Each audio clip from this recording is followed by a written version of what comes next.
جہنم میں عورتیں زیادہ ناشکری کی وجہ سے جائیں گی۔ پوچھا گیا کہ حضور وہ اللہ کی ناشکری کرتی ہیں؟ تو فرمایا نہیں، وہ خاوند کی ناشکری کرتی ہیں۔ اس لیے فرمایا کہ اگر تم عمر بھر ان پر احسان کرتے رہو، ظاہر ہے بھائی صبح نکلتے ہیں شام تک محنت مزدوری، پردیس کے دھکے، کتنی گرمی سردی، تلخیوں میں بھی بیمار ہے یا تندرست ہے پھر بھی کما کے لا کے کفالت کرتا ہے، کبھی زندگی میں کوئی کوتاہی ہو جائے، غفلت ہو جائے تو فرمایا وہ ساری زندگی کی نیکی کو بھول جائے گی۔ اور تو کیا ہی دیتی ہے نا کہ میں تیرے گھر جدوں نہیں آئی ہے منو تو کوئی سکھ ملے ہی نہیں۔ یہ ہماری طبیعتوں میں بھی ہے، ہم نیکی یاد نہیں رکھتے، کوئی غلطی ہو جائے تو وہ ہمیں کبھی بھولتی بھی نہیں۔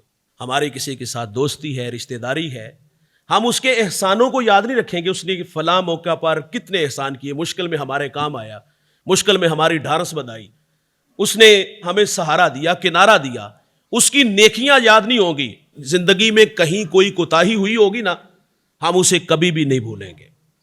تو اس لیے ہمارے ہاں ہوتا بھی اسی طرح ہے۔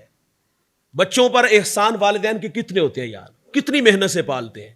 زندگی میں ایک مرتبہ باپ کے سامنے اولاد کھڑی ہو کے یہ کہہ دے کہ ابا تو ساڈے واسطے کیتا کی ہے، بھائی جان وہ آندے جیوندیا جیوں ہی مر جاتا بندہ، وہ کہاں سے اٹھا کے کہاں تک لا کے کھڑا کرتا ہے۔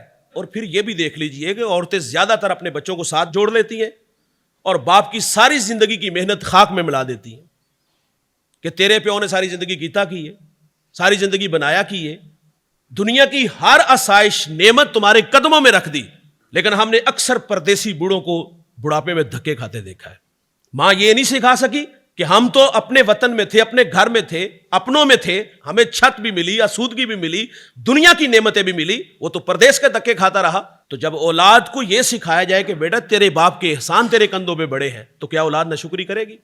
ہمارے پاس مرکز میں ایک بوڑھا آیا، وہ کہتا ہے 40 سال میں نے پردیس میں محنت کی، بڑا کمایا، بنایا، لاکھوں نہیں کروڑوں کمایا، لیکن وہ کہتا ہے کہ جب میں واپس آیا تو ایک ہی بیٹا تھا اور وہ بھی نکما تھا، جو کچھ تھا بیچ دیا، ایک مکان اور چند دکانیں تھی، میں نے کہا یہ نہیں بیچنے دوں گا، میری زندگی میں ایسا نہیں ہوگا۔